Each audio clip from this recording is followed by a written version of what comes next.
Welcome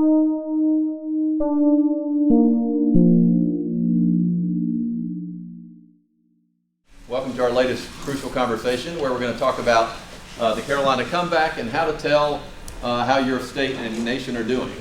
One way would be if you pass a discriminatory law that has people across the country talk. Well, no, that's another one. We're going to talk about how to measure the success of the economy, and we have two experts, Patrick McHugh with North Carolina Budget and Tax Center, and Professor Dirk Philipsen from Duke University, who I've heard talk about this. It's very interesting and fascinating. I think we'll put a whole new spin on both the Carolina comeback and how we measure our national economy. Here to introduce our panelists in detail and sort of guide us through this is Rob Schofield. So. Thanks, Chris. Appreciate it. It's great to be with you all. I want to say hi to our online audience, both on ncpolicywatch.com, on Periscope, on WUNC. Appreciate those folks being here to record today's event. As Chris notes, the question really today is the North Carolina economy improving or stagnant? Are we in the midst of a Carolina comeback, as Governor McCrory and others allege, or a prolonged and problematic malaise? Clearly, by many measures, things are much better than they were during the Great Recession, for instance, both in North Carolina and the nation at large. Official unemployment is down, the stock markets and public revenues are up. By other measures, however, median income, for instance, is an example, things are not so great. They remain depressed. Ultimately, the answers to these questions of well-being depend in large part upon the measurements we use and how we use them. For many years, economists have simply referred to a nation's or state's gross domestic product, or GDP, as the chief indicator in such matters. Recently, however, experts have identified better ways to measure societal well-being, and today we hear from a pioneer in that field, Professor Dirk Philipsen. Dirk Philipsen is the Senior Fellow at the Keenan Institute for Ethics at Duke University and a Duke Arts and Science Senior Research Scholar. His work and teaching are focused on sustainability and the history of capitalism, and his most recent research is focused on GDP as the dominant measure of success in the U.S. and international economic affairs. His work also includes historical explorations of alternative measures for well-being. His latest book, The Big Number, is right over there. I think he actually has a few for sale if anybody wants to buy one afterwards. The Little Big Number, forgets how GDP came to rule the world and what to do about it. That's the official title. So check that out after the event. But before we hear from Professor Philipsen, I'm going to ask my colleague and a familiar figure to many of you, Dr. Patrick McHugh of the North Carolina Budget and Tax Center, to come forward and help set the stage. For those of you who don't know him, Patrick joined our sister project, the North Carolina Budget and Tax Center, in December of 2014 as its dedicated economic analyst, and has quickly established himself as one of North Carolina's most insightful commentators on state economic policy. And he's written at some length in recent months about why things in North Carolina are perhaps not as rosy as some would portray them. So he's going to come forward. He's got a PowerPoint, and after that, we'll turn it over to Dr. Philipsen, and we'll watch his as well. So, Patrick, take it away. Good afternoon. Hello? Hello? We hearing it? Yeah. All right. All right. How's everybody doing today? All right? All right, good. Well, we'll try not to ruin your good mood. Really what we have today here is a play within a play. We're going to get very Shakespearean about it. We're going to talk through first the criticisms of the Carolina comeback narrative. That's really our play within the play. The larger play, and in many ways the more fundamental and important play, is what Professor Philipsen is going to be talking about, the disconnect between how we tend to measure and think about the economy and what actually delivers prosperity and well-being for North Carolinians. But since we are here in North Carolina, and there have been quite a number of claims made of late that North Carolina's economy is the envy of the nation, I think it's time to take a little look at this particular farce, this little play within the larger play. So first of all, the claim that North Carolina's economy is the fastest growing in the nation is rooted in a measure of GDP. Now, I'm not going to get into the details on that right up front, but I'll say that even if you look at GDP, it's not really actually quite accurate. But more importantly, when you actually start to look at things that matter, we don't, by any stretch of the imagination, have the fastest growing economy in the country. It just simply isn't true. Here we've got a chart that shows that North Carolina job growth from March 2015 to March 2016, we were 16th in the country. not terrible, certainly not the worst, but by no means leading the pack. I think we were 21st over the last 3 months, 21st over the last 6 months. So by no means is this leading the nation. If we actually pull North Carolina apart and look at different parts of the state, what is quickly clear is that more than half of the state is growing slower than the nation. This is a chart that shows that all of the, it's a little fuzzy, but all of the colored counties are counties that are growing slower than the national rate of growth. So again, we can say some rosy things about state level data, but when you really start to pull apart North Carolina and look at where people actually live, the rooted communities that determine people's lives, we see a lot more diversity and not all of it so happy. We take a look at income. We see that North Carolina actually has the lowest rate of personal income growth in the Southeast. Again, it's not to say that we're the worst in the country, but it is clearly not accurate to portray North Carolina's economy as the fastest growing envy of the nation.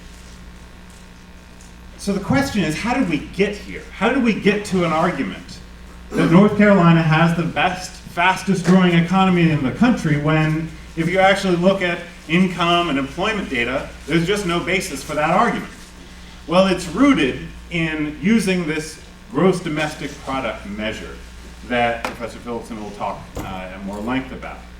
And I'll say simply that focusing on gross domestic product as an actual indicator of how well we are doing economically is either a manifestation of completely misunderstanding the fundamental economic challenges that we currently face, or a willful attempt to misdirect attention from the real challenges that are in front of us. It means you don't understand what's wrong, or you're trying to distract people from what's wrong. Now, I will leave it to you to judge which one of those is actually the moving feature, but it's simply, as we've just seen, not accurate to claim that North Carolina has the fastest growing economy in the country. So the vast majority of counties in North Carolina, I think about around 80 counties in North Carolina, there are more people looking for work today than there are jobs available.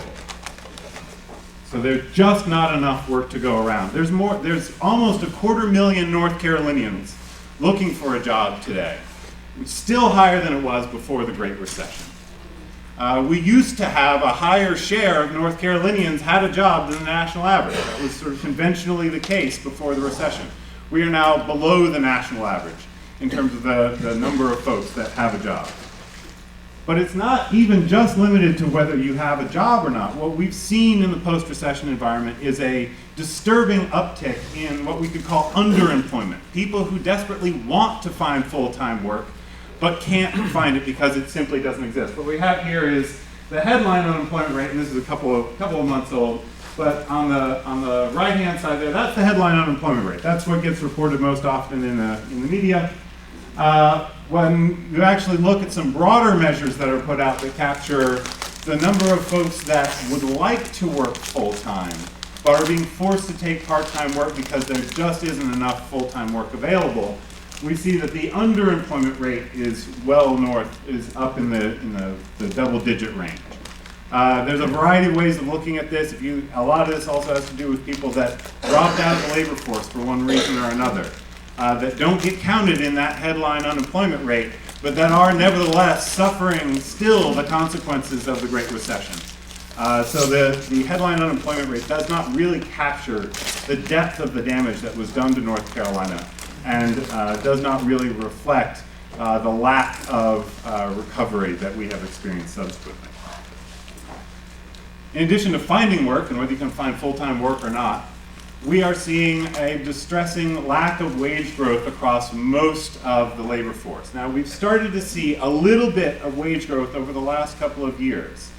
But unfortunately, the vast majority of that wage growth is actually concentrated in high income earning occupations. What we have here is the growth in wages, hourly wages, 2009 to 2015, for folks that are in the top 10% of wage earners. And then the median wage earner has actually declined a little bit, and the bottom 10% is down a little bit. So even though some folks could point to the total wage data and say, hey, we have a little bit of wage growth going on in North Carolina. First of all, it's not nearly enough. And second of all, it's not actually experienced broadly by most North Carolinians. The picture is even more stark when we just look at pure income. So this is looking at the change in income from 2009 to 2013 for the top 1% of North Carolinians and everybody else. So again, whenever you see those measures that say, hey, incomes are up, wages are up, ask whose income is up and which wages are up, because the reality is that most folks are not sharing in the fruits of this particular growth cycle. And this has been accentuated by the current economic cycle. But the roots of this disconnect between GDP and actual welfare actually date back much farther than that. What we have here is the growth in productivity, so that's the amount of goods and services that every North Carolinian produces on the blue line, and then actual North Carolina hourly compensation. And what we have seen since the late 70s is that North Carolinians are producing more per person, but that's not actually showing up in their wages. Now, this was not the case for the immediate post-war period, from the end of the Second World War up through the 70s. When folks produced more, when we became more productive, that actually showed up in their wages. And that helped fuel one of the greatest booms in consumer spending that we've ever seen. And what we are looking at here, this disconnect between GDP and output, and what folks are actually taking home in their paychecks, is really the fundamental economic challenge facing the United States and facing North Carolina. So I will leave it there. Okay, that's great. Thank you, Patrick. We'll do a little quick Can I ask you a switcheroo. quick question? Well, let's let Dr. Philipsen go, and then we'll do, unless it was just We have to switch anyway, so. All right, go ahead and ask it while we're switching. All right. Is that inflation adjusted or? I believe that is inflation adjusted. Switch down.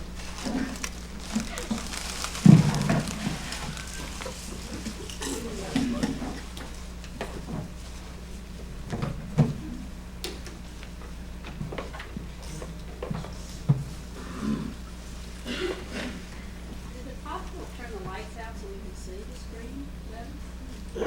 Sure. We can turn the lights down if you think that would be helpful. Here's your Maybe microphone. in the front. Maybe pull that shade up there on the right. Let's give it a shot.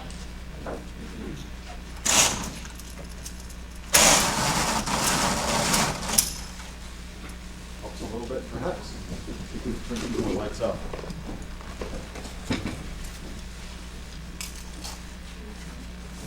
How's that? Much better. Okay, great. So we all have very loud voices. I don't even know whether I need this. Can you hear me?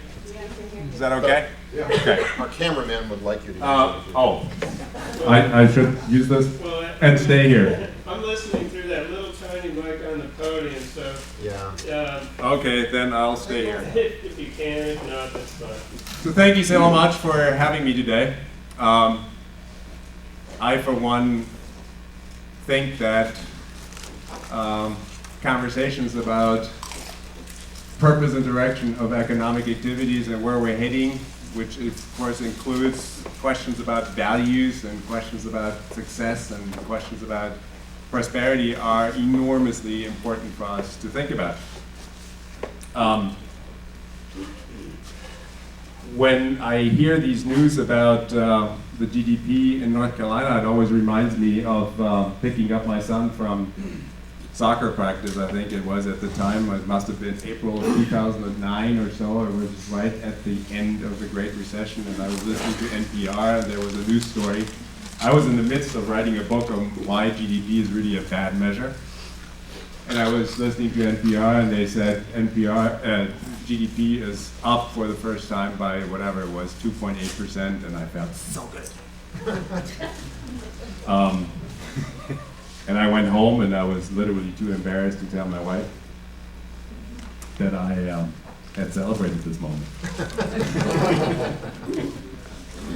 So I want to really have a conversation with you today, so I'm going to try to keep this reasonably short. But I want to pan the camera back for a second and talk about what this central measure of our time is and where it comes from. Patrick said that it is important to measure the right things. This is, of course, again, a larger question about how to conceptualize life and how to think about success. And so GDP is this weird thing that, as an historian, I can't actually think of any parallel to this. It's clearly the most important little number that is out there. It is the only value system that I know of that is truly universal today. That there's not a single culture, not a single country anywhere in the world that does not follow essentially the identical instrument. Now, some of you may say, well, there's Bhutan.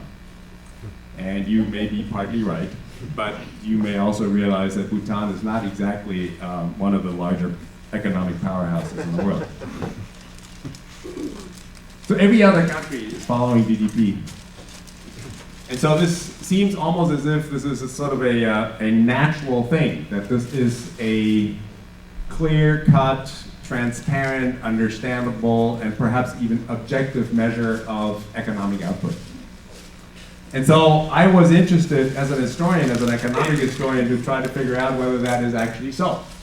So I traced the history, and the first surprising thing really was that when I asked that question, I thought, of course, when I started researching it and looking for sources, that I would find probably dozens of books that have been written about where GDP comes from, who conceptualized it, how it was defined, by whom it was defined, why it was defined the way it was, and I found nothing.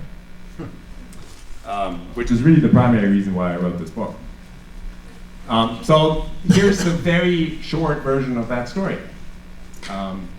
GDP is really sort of a term that doesn't appear until 1943, but the first time that people are trying to figure out what is happening in the larger economy happens right in the midst of the Great Depression.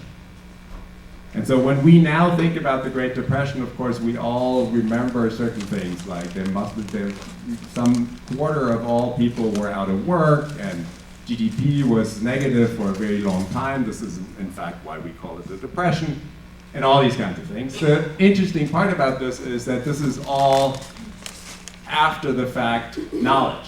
This is all knowledge that did not exist at the time. In fact, how little knowledge existed at the time is quite astonishing. And it was certain politicians in Congress, Robert La Follette among them, chief among them really, who kept on asking, beginning in 1930,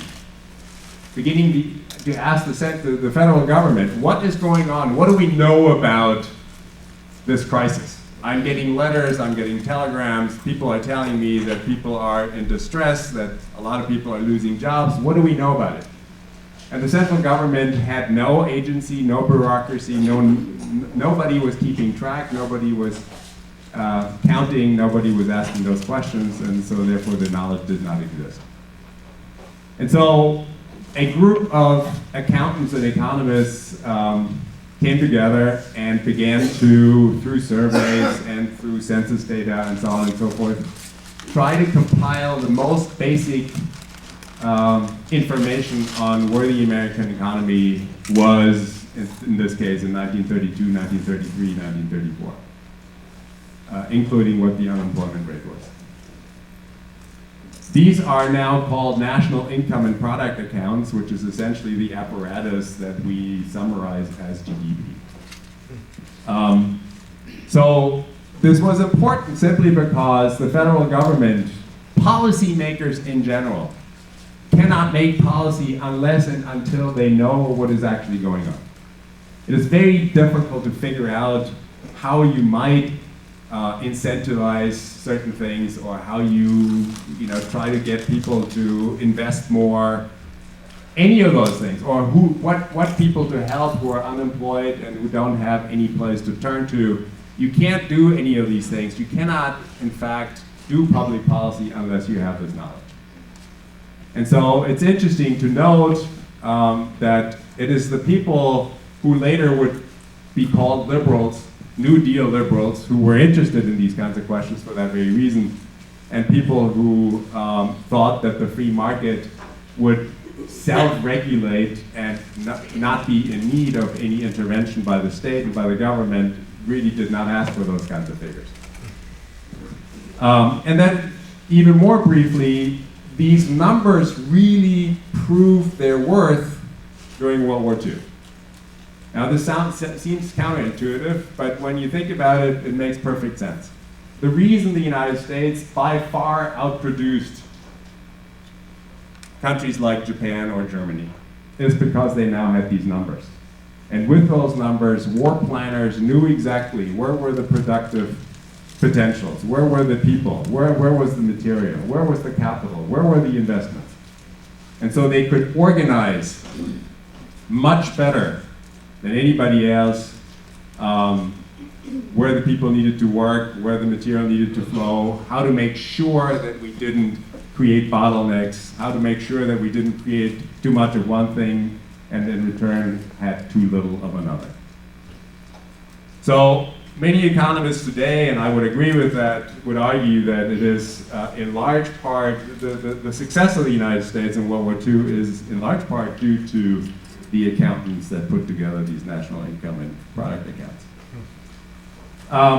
I would love to go into this when we have a conversation. I want to broadly skip this, but through the sort of newly dominant role of the United States and through things like Bretton Woods and the IMF and the World Bank and so on and so forth, what happens literally within 8 years is that GDP becomes a metric that becomes global, and every capitalist nation, democratic nation and capitalist nation by 1952 is measuring its economic success with GDP. And by the time the Soviet Union collapses in 1992, there is not a single country left anymore that is outside of this GDP paradigm. So the paradigm, what is the paradigm? The paradigm, among other things, is just simply to say that growth is good.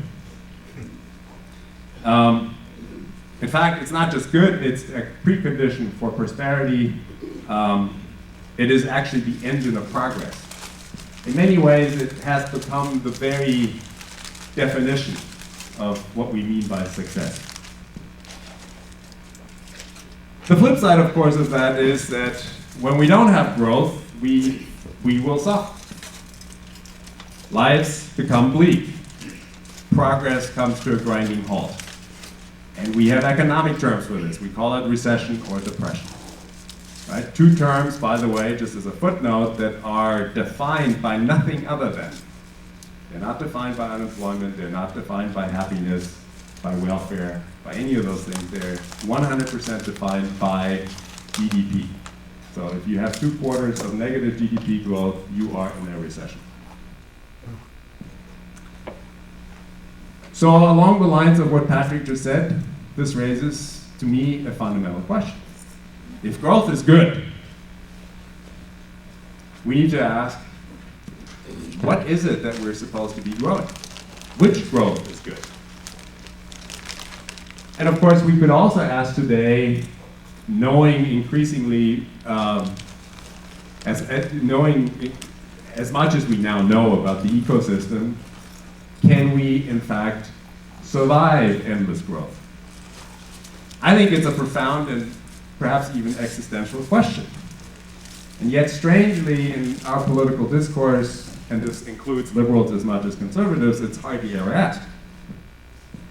As if in a global trance, we are, in fact, all fixated on the economic growth meter. We're happy when it goes up, and we're depressed when it goes down. Now, according to this reigning logic of GDP, the very compass by which the world currently operates, the more we turn life into commodities, trees into lumber, fossils into fuels, atmosphere into carbon dumps, lakes into resorts, land into parking lots, human skills into wage labor, education into investment, the better. Why is that a problem? Because in this regime, what we count is ultimately utterly indiscriminate. We count the good as much as the bad, or the hazardous. Indeed, things like oil spills, accidents, addictions are among the most favorable events as measured by GDP, because they require many goods and services, all of which make GDP go up. So when we use GDP as a measure of prosperity and welfare, as we do, divorce is better than a happy marriage. Long commutes are better than walking. Shopping online is better than, say, playing a musical instrument. And of course, plundering the planet is better than safeguarding the ecosystem for future generations. So, I just want to show, whoops. I don't know how this works, I guess. That's not how it works either. Huh. Windows window, or Windows Apple.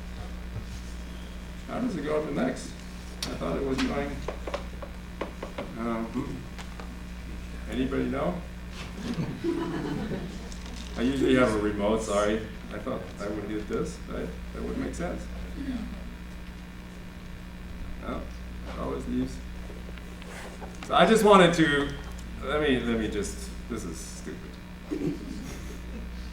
So one of the things that I wanted to show you is, There you go. well, it still didn't work, I just put it back up.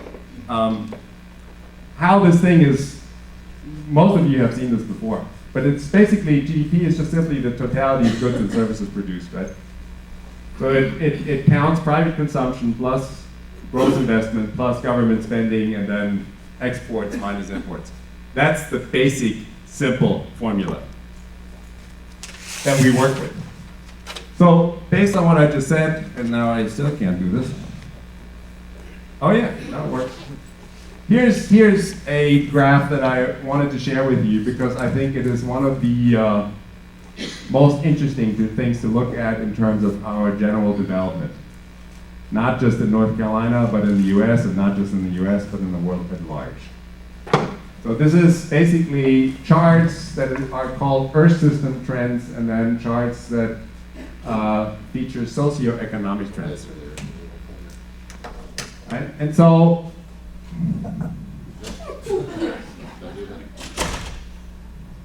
I don't know.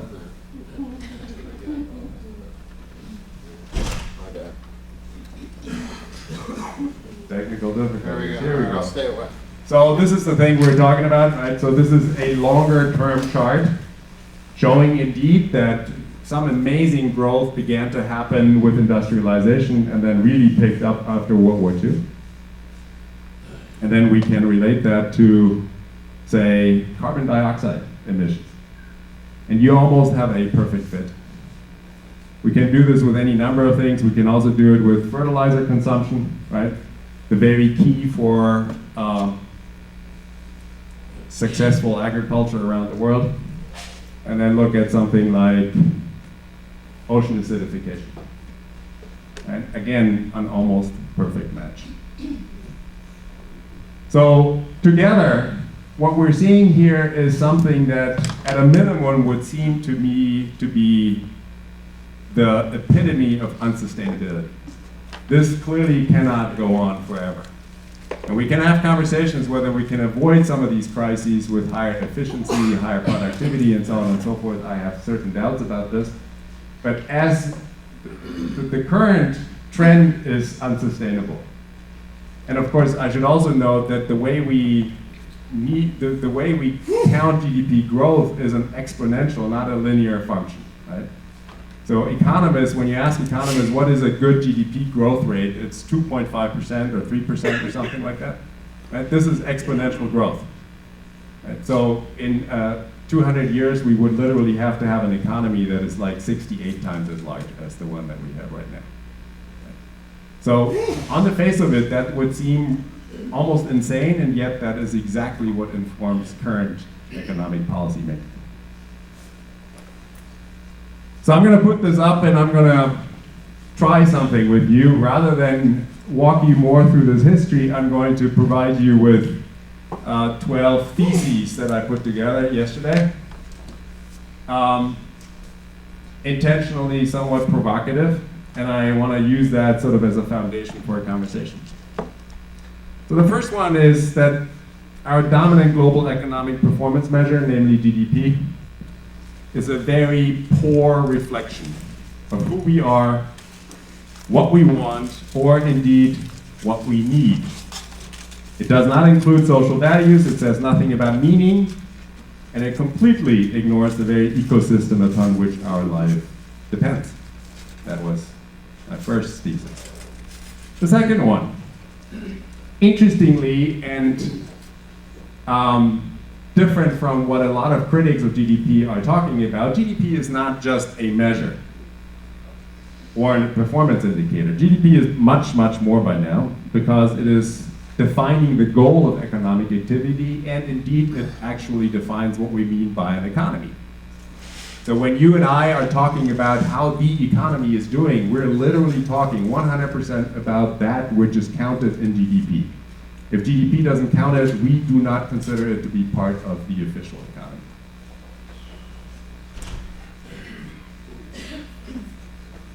More no longer translates into better.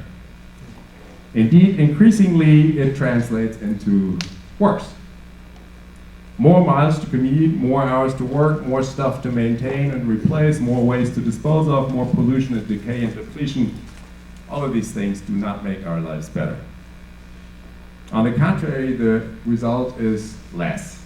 Less time, less freedom, fewer resources, fewer choices, less options for the future, and a collapsing planet. 4. Reality is that most of economic growth over the last 40 years, and Patrick already alluded to this in the case of North Carolina, mostly benefited the top 1%, or in some cases, if we're generous, the top 10%. But has left many of the poor and working people out. And 2, it has in the aggregate contributed rather than alleviated misery and poverty around the globe. Why? Because it turns out that things like pollution, resource depletion, ecosystem degradation, community destruction, while all inevitable byproducts of GDP growth, inevitably wreak havoc on the opportunities of poor people. 5. As the most important economic measure and the gold standard for economic success, GDP imposes first world economic standards of development and progress on the entire rest of the world. Poor and developing nations are forced to submit to GDP growth criteria in order to gain access to things like capital and resources of rich nations. And the process inevitably devaluing and eventually destroying the vital contributions of their informal economies. 6, our collective obsession with GDP growth essentially makes us passengers on a train racing towards the cliff, with pundits and politicians on both sides of the aisle continuously assuring us that speeding up further will somehow solve all of our problems. 7, of course, this is not just a North Carolina problem or even just a US problem.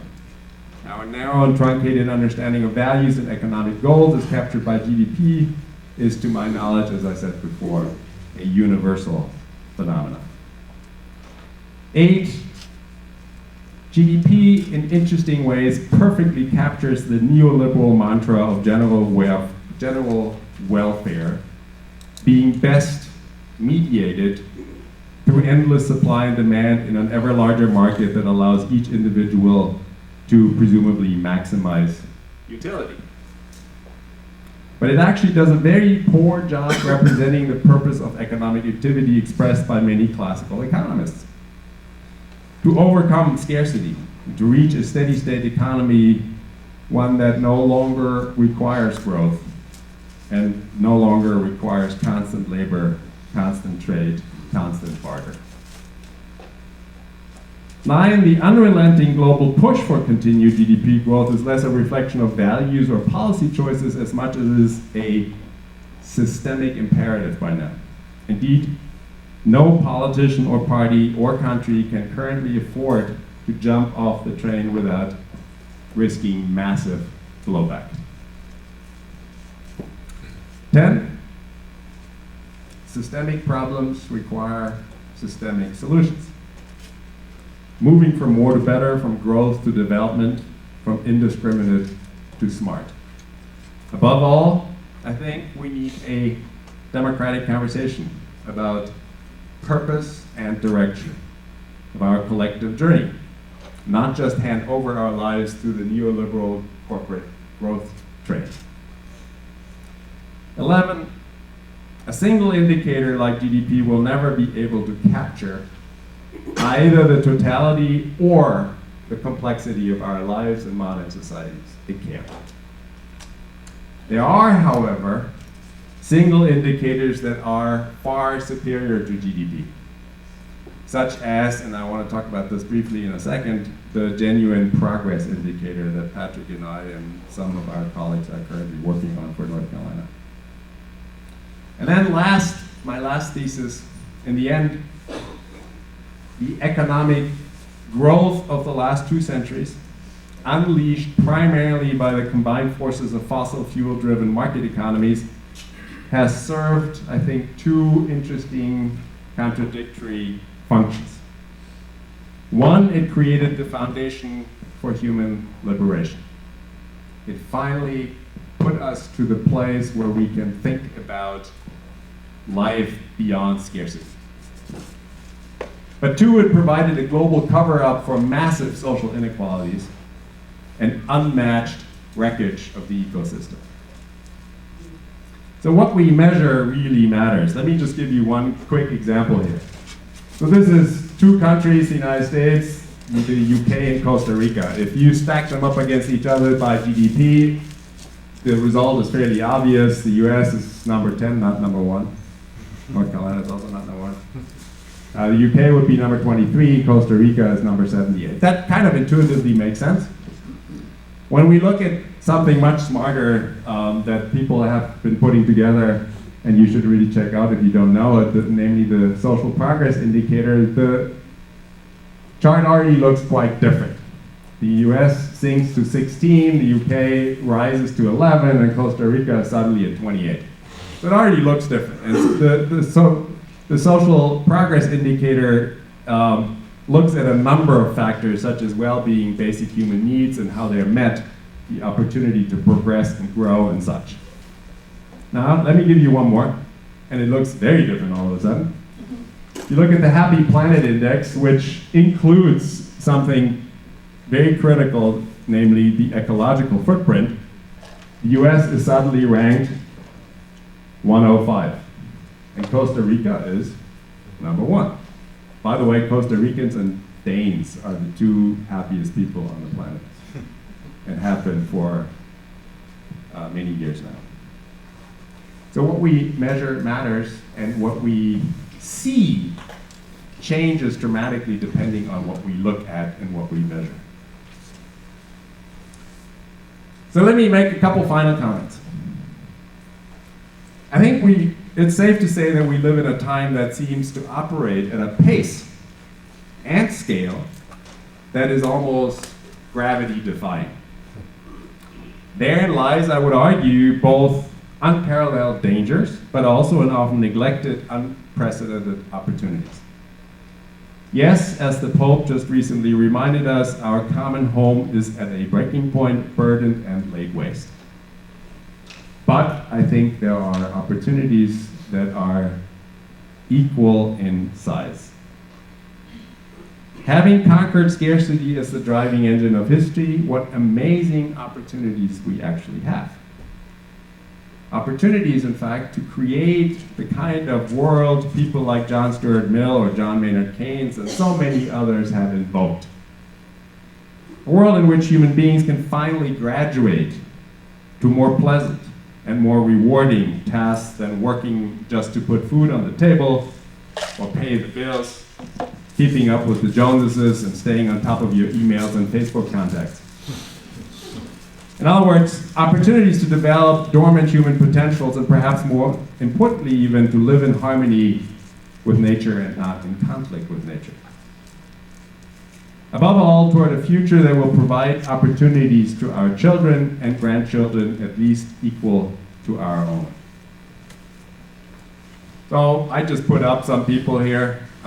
We can talk about any number of them.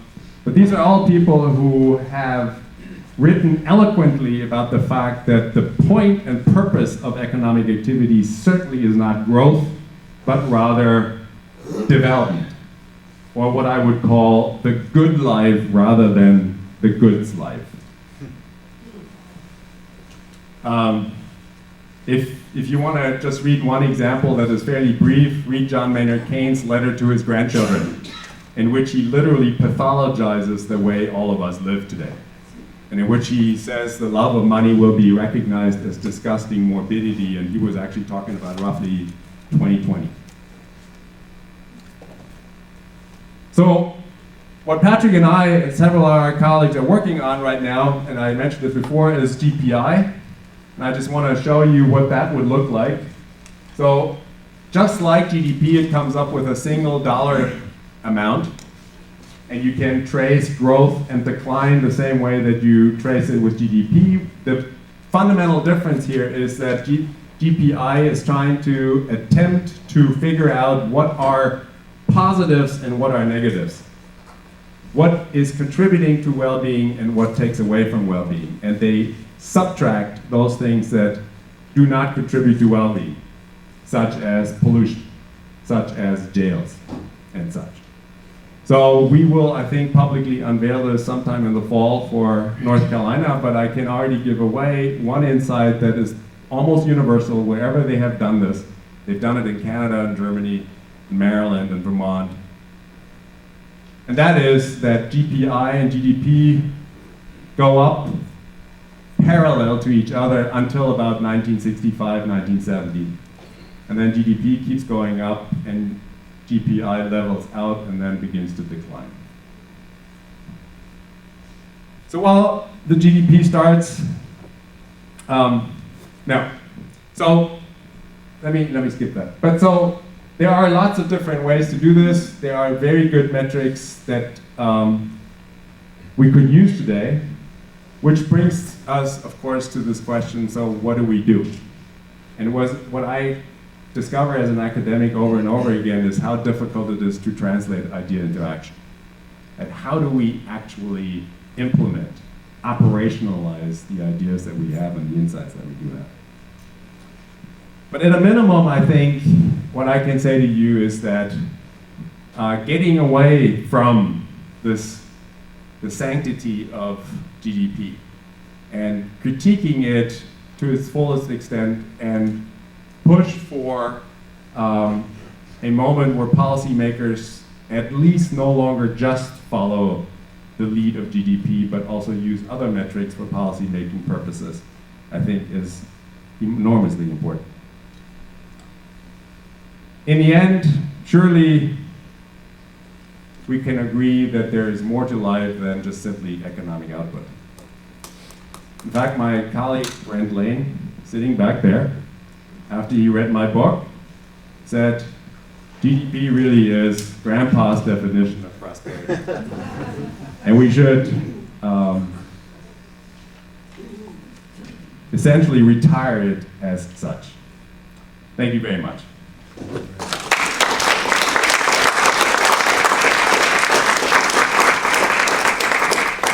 So I just put this out here as some of the elements that we could be talking about and thinking about in terms of what makes a healthy and functioning society. And obviously when you look at that and you can add or subtract at will, there's a lot more here than those things that are covered by GDP.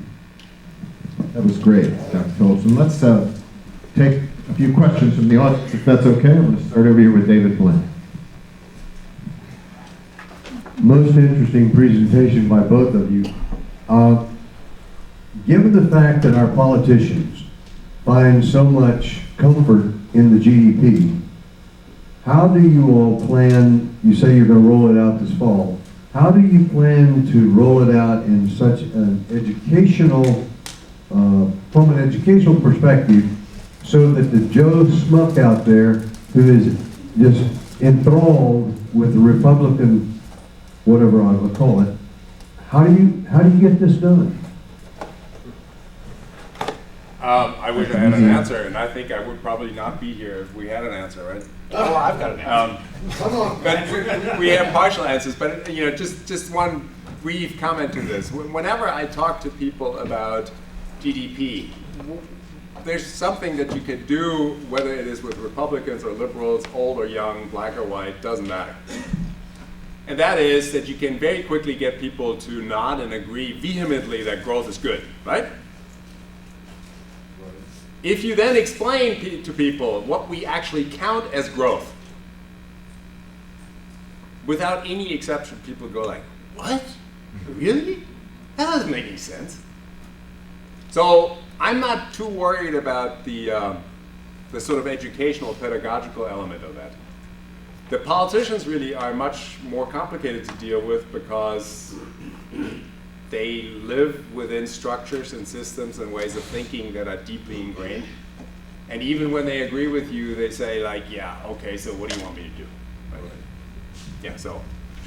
Well, a couple of sort of brief answers. The first is that I think that the obvious fallacy of claiming that North Carolina has the fastest growing economy by pointing at GDP and the degree to which that is so out of step with the lived economic reality of so many North Carolinians, that in and of itself creates a bit of an opening. Some questions that as long as we go around patting ourselves on the back because of this fictitious number, that ought to create at least some question, some desire for alternative way of measuring progress. Second thing I'll say is that when you actually get into the conversation about what GDP leaves out, it actually makes a lot of intuitive sense. So let me just, kind of raise of hands. How many folks have, babysat for a child within the last year? Only a couple? You got some? All right. Did you babysit for a child in the last year? Would you say you did something that had value? Would you say you did something that had even economic value? Sure. Doesn't exist in GDP. If any volunteer activity that you're engaged in just doesn't get measured, it's completely irrelevant. So while we are right to talk about a lot of the things that get left out of GDP on the cost side, a lot of, if we've got a swamp that is protecting coastlands from a storm, storm surge, that gets left, the value of that gets left out of GDP. But there's also a lot that we all recognize in our everyday lived lives has enormous value and often economic value that just doesn't get captured by this number because it wasn't sold. So I think there's a lot of that's intuitively understandable. And then sort of lastly, I'll say that some of this can happen, this doesn't all have to happen overnight. There's a number of other states that have looked at trying to incorporate the genuine progress indicator into their policy making process. And it's not an overnight kind of thing. I mean, a lot of times it's not necessarily going to be the big splashy headline grabbing change. It's going to be much more subtle, and I would say often much more important changes in how the folks that are actually responsible for running state government do their jobs. So some of it will be public facing, but a lot of it is really about shifting how folks that do the work of running government actually evaluate success or failure. And I think there's plenty of evidence that that can be done. And given that there should be outrage that we're being sold a bill of goods about how wonderful the economy is when most North Carolinians recognize that it's anything but, I think there's enough of a groundswell of desire for an alternative. Let's go over here to Dick. Thank you for your thoughts. It's both very stimulating, and I wonder Patrick, if you stay within that metric of just the GDP, I wonder if that's true, that North Carolina is faster growing, how do you explain that? Because I don't understand why we're qualitatively different than so many other places. It's not like we got a new Fort Bragg or a Toyota plant or something like that. I wonder if you just stay within that, how are we drastically different, or is it 100%, or how do you explain that? A couple of things. Well, first of all, it's not even actually true if you only look at GDP. When those claims were originally made, that was uninflation adjusted. Now we're going to get into the wonkiness of the numbers, but that was uninflation adjusted data. And when you adjust for inflation, we weren't #1 in the country. It was also really fundamentally about cherry picking a couple of end dates. If you look over the last year, we're not anywhere close to the top in terms of GDP growth. So even GDP, which is this faulty measure, doesn't actually show that North Carolina really has the fastest growing economy in the country. So just one little, so part of the problem in the conversation is about what it measures and what it doesn't measure. So Exxon Valdez raised the GDP of Alaska, right? Because it was an oil spill and it required an enormous amount of cleanup and so on and so forth, right? But in terms of talking to people about this, so women and feminists have, for instance, tried this from an interesting perspective that I initially didn't even quite tune into. But it's obviously true that women are undercounted around the world, because what do women do is they provide absolutely essential services to the community, to raising children, taking care of the old, taking care of the household, doing most of the work at home, right, to this very day. And yet all of those are precisely the ones that are not counted at all in GDP. And if they are counted as nannies or as daycare facility teachers or as elementary school teachers, note what happens, right? It's really interesting in terms of looking at how well markets function. I can't imagine a much more important job than a teacher at a daycare facility or at an elementary school, raising our future. And yet they make consistently the least. And who makes the most? It's people like Wall Street stockbrokers. And I think that we, at a minimum, can agree that probably we would all be fine if they just didn't exist. And yet they make millions. Now, interestingly enough, of course, they in part manage our portfolios, and so we all, whether we like to or not, also buy into the growth machinery, because when we invest, of course, we like that portfolio to increase, to grow, without, in most cases, asking any questions as to where that gets invested. Dr. Philipsen, I'm sure that I'm trying to envision what folks on the other side of the ideological divide that we operate on are saying to this, and a lot of what I think I can imagine them saying is that you're questioning nature here, that the economy and GDP and growth are all essentially just natural byproducts of the market economy, which is the natural order of things in our planet. You're questioning sort of the basics of how our whole society is operating. I mean, I find what you're saying very compelling, but is there a response to that? Well, there are many responses to that, and so this would take up a lot of time if one really wanted to go into any depth on this. But to just give you some outlines, GDP is not the same as market society. GDP is a definition of a particular kind of market society. And in fact, historically, we can show that GDP and the way we calculate it changes all the time. So let's say in 2013 it was, because of the Bureau of Economic Analysis that officially keeps the GDP numbers, US economic GDP grew by 1.3%, backwards and forwards. And you kind of looked at this and said, what happened? Talking about investments in a car plant or something, nothing happened. What happened is that they decided that research and development should actually count. And they had not counted it up to that point. So suddenly, backwards and forwards, our economy was larger. Right? I mean, that just simply gives you sort of a feel for the arbitrariness of the figure in itself, right?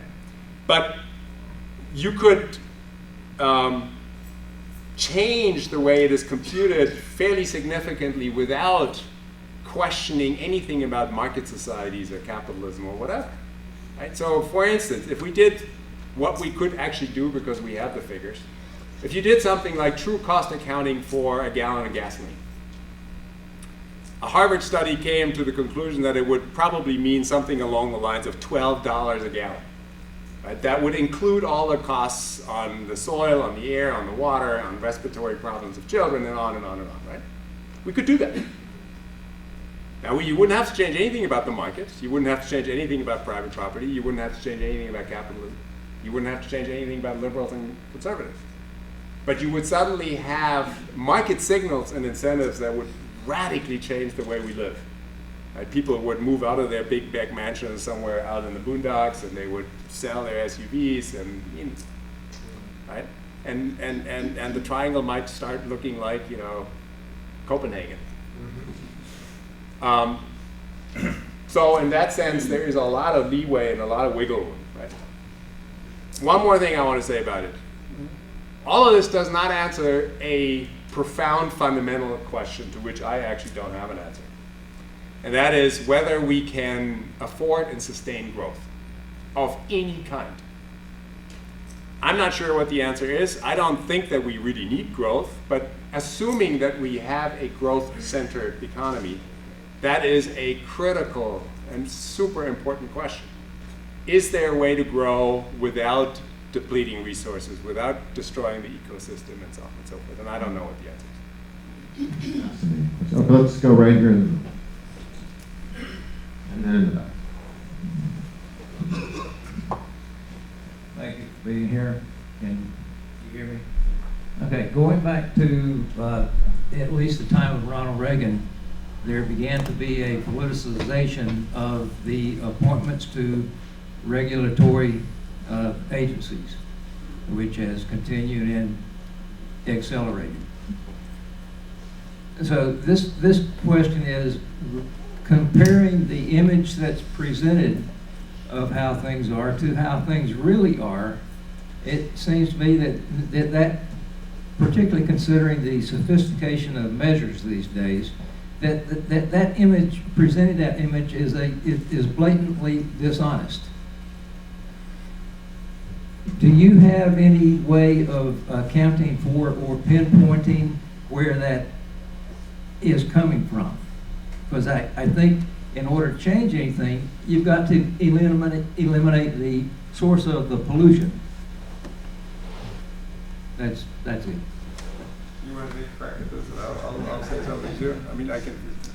I don't have a clean and easy answer to this. As much as I would love to embody the villain in somebody that is here in North Carolina or here in the United States, this is a larger global problem. The ways in which GDP does not actually capture well-being is a global phenomenon. So while I would love to lay all of these ills at the feet of the politicization of market regulation, I don't think it's entirely, there are larger forces at play. That's not really a particular answer to your question, but I will say that again, I think you are hitting on the central takeaway. If nothing else, you walk away from my part of the talk is anybody who wants to talk to you about GDP and leave the conversation there is explicitly trying to either misdirect you or doesn't understand the challenges that we face. It's one of those two. I'm not going to ascribe motive, but it's one of those two. So you're all right to say that any time that somebody drops a GDP number on you and says, this is the reality that we face, that person is either out to lunch or trying to steal yours. So it's ordinarily a mixture of the two, of course, right? I think that historically speaking, we can see that there was a fairly significant shift moving from Carter to Reagan. Jimmy Carter was the first president who raised these questions in a very significant fashion as president, and the first politician, and you may know this, in the United States who raised it as a very significant question, and who in fact said 3 months before he was killed, that GDP in fact measures everything except that which makes life worthwhile, was Bobby Kennedy. And Ronald Reagan, of course, very much then jumped onto that growth train again at the exclusion of looking at any and all of these other phenomena. But so, two observations. One is that even within the exact same paradigm, we can make quite a few differences. So the Germans and the Danes, for instance, have a standard of living that is roughly identical to ours.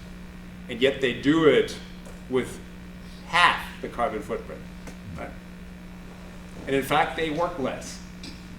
These people work 360 hours less every year. Can you imagine that? That's 6 weeks. What are we doing in those 6 weeks? Apparently, we're not more productive. So even within the current paradigm, there's quite a bit of wiggle room. But other than that, I think it always needs to be a multi-layered approach. Right? So in part, we are all responsible, because we are all participating in this conversation, in this narrative that focuses on growth and GDP. We are all invested in the system with our savings accounts and with our college funding accounts and with our retirement accounts and so on and so forth. Okay? So we have to look at ourselves and our own responsibilities in part. We have to look at political answers that are outside of just liberal and conservative, because it seems to me that there are, I mean, even Bernie Sanders doesn't really get it and didn't make it an issue. So this larger question that has been asked by the EU Beyond GDP Commission, that is now being asked by the World Bank, that is asked by all sorts of committees in the UN, all of whom are beginning to realize that this is a fundamental problem, and that we need to figure out ways to not just gain more knowledge, but figure out how to translate that into public policy making. I don't see any other hands. Oh, well, okay, we've got 2 more very quickly, but then we'll call it a day. Patrick, you mentioned how this would be useful to government bureaucrats and how to do their job as such nonpartisan government bureaucrats. This would be your, what is it, the genuine progress indicator. To be really valuable would have to be done at the county level to affect state policy. Do you have plans to put that out? I know some of the indicators would be rather tough to be able to measure at a county level or to do so accurately. The short answer is we look forward to working with anybody who's interested in developing this measure, particularly at the local level. A lot of the particular indicators, as you probably know, are not available at the county or metro level, so that would complicate doing the full bore genuine progress indicator at the county level.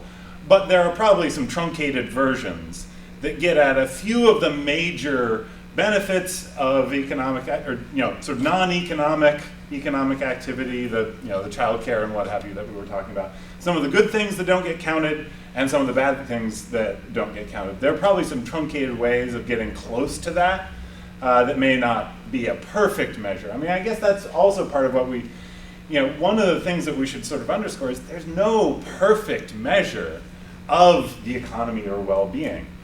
We just know that GDP is a really limited and decreasingly useful one. So we don't want to say that the genuine progress indicator is perfect, but it would certainly be a big step in the right direction.